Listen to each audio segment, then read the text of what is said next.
Welcome back to Fighting Falcon Radio. We had a pretty tough week against FCS Midwest last week, but we got commits from Benji Hufanga and Tyler Burris. We got some games against Nebraska, Iowa State, and USF coming up, and you're going to see this back-breaking play from week 1 against FCS Midwest.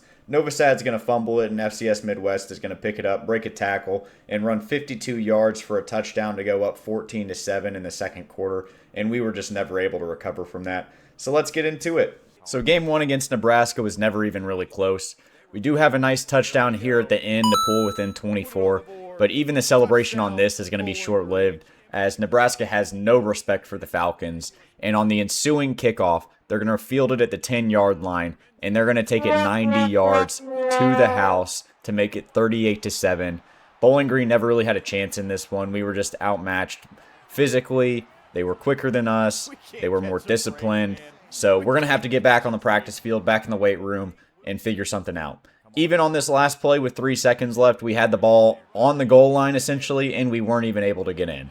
So not what you want to see from the Falcons. We have to be better than that. You know, we want to win a national championship, and Nebraska can't be the team standing in the way. So we'll get into game 2 here against Iowa State, hoping for a better performance. As you can see, the Cyclones coming out of the tunnel. And, you know, this is going to be hard. It's on the road. We're 0-2. We don't have a lot of momentum. The team, you know, it's going to be hard to come back from last week just getting blown out like that. But 2nd and 15 here from about the 29-yard line. Novosad's going to get the snap, and he's going to be looking around. He's not going to have anyone. He's going to step up in the pocket and throw a bomb down the middle to go up 7-0. What a play by Novosad. You don't see that very often. Incredible throw straight down the middle. He has a receiver, Austin Clay, going to make a great catch, and Bowling Green's going to take an early lead, so we'll see what they can do from here. Iowa State would tie it up, and then they'd get the ball back again, and here they are, 1st and goal. He's going to have all day back there, roll to his right, and find a receiver in the back of the end zone. Not what you want to see if you're Bowling Green. You had that nice initial drive to go up 7-0. And now going into half, you're down 14-7. So second half, we'll see what Bowling Green can do, see if the Falcons have some juice in them, maybe if they can get it going a little bit. We're going to be 14-10 here, 4th and 2. And Novosad's going to drop back, find a receiver on the right side, and they're going to go up 17-14. So maybe Bowling Green gets a win here, you know. Maybe we get our first win. We've been searching for it. It's been nowhere to be found. But our fullback, Leo Kemp, is going to get a touchdown here to go up 14-7 in the waning minutes of this game. Now, Iowa State is going to drive down, and they're going to be on the 1-yard line, but it's going to be 4th and inches, so they're going to go ahead and kick a field goal and take it to overtime. So Bowling Green has an excellent opportunity here.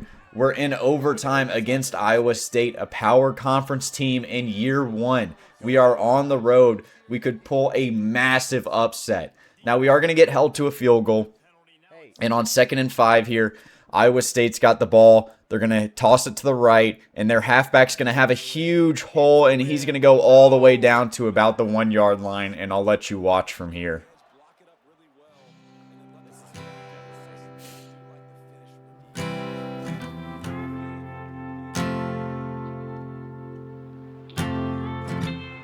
Absolutely devastating. Absolutely devastating. So really just a heartbreaking loss to Iowa State there. You know, Coach Sauce thinks he's going to get his first win, and Iowa State's going to storm the field. It does feel good to have some competitive fire in the team, some mental toughness that even against a tough Nebraska loss and an FCS Midwest loss, the team is still fighting. So here in week 4, we've got some crucial recruiting visits coming in. You know, we're going to take on USF. We're going to see what we can do. We're going to see if we can turn it around, because this isn't how we wanted to start the Dynasty. This isn't how Bowling Green wanted to start the season. And you can see there's less fans already. The fans are starting to give up on the team. We started 0-3, so I understand it. Here on 1st and 10, going into the end of the second quarter, Novosad's going to fake the handoff. He's going to drop back, and he's just going to throw it right to USF, man. What is he doing? This play is actually going to get him benched. He's going to be riding the pine from here on out in this game, because that is just atrocious. You cannot have that out of your starting quarterback. He just throws it right to the defender, and the defender just catches it in stride and runs for a touchdown. And so that's going to put USF up 10-0. And it's hard to recover from something like that. It's hard to recover when you throw a pick six or you have a fumble recovery. So here, Jaron Mock's going to come into the game, and on 4th and goal, he's just going to run straight up the middle, and we're going to make it a 10-7 game. So maybe these Falcons have some life. Jaron Mock, he's fighting. He wants this win. It's his first game as a Bowling Green quarterback. Let's see what he can do. You know, he's a dual threat quarterback. He's a lot faster than Austin Novosad. But unfortunately, 10-10 here with about 2 minutes left. USF's going to kick a long field goal to go up 13-10. And we're starting to get shades of Iowa State. We're starting to get shades of the team fights all game, and they just come up a little bit short.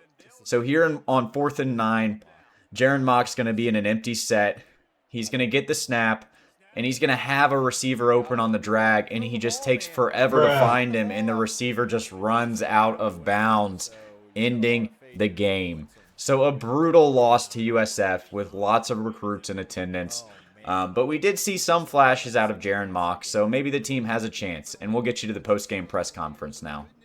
Coach Sauce, is this how you saw the season going? Absolutely not. You know, I thought we'd be better than this. 0-4. I never saw this coming, to be honest with you.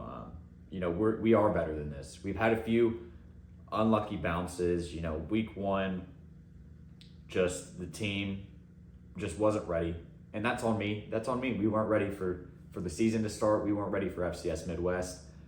Week 2, man, that was brutal.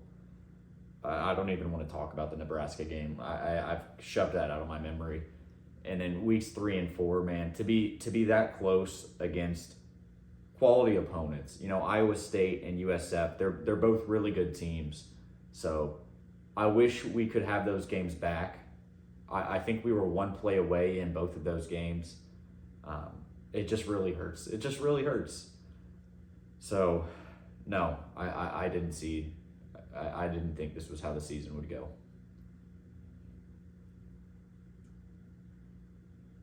Well, you know, you saw the one change, right? Jaron Mock coming in. He played well in the second half of that USF game. You know, we might go back and forth between Mock and Novosad depending on what the team needs. But there will be changes. You know, there will be changes. We're gonna keep trying. We're gonna compete, and part of competition is making changes and finding out what works better. So there will be a lot of changes. I want to thank you all, you know, for your continued support of this team. It hurts, man. It hurts to have the games go the way they did. So we'll see. We're gonna get in the lab. We're gonna keep working, and we're gonna come out. And you know, we haven't lost any MAC games yet. We're undefeated in MAC play, so we're still alive. We're still alive, and we're gonna fight. We're gonna fight. Thank you.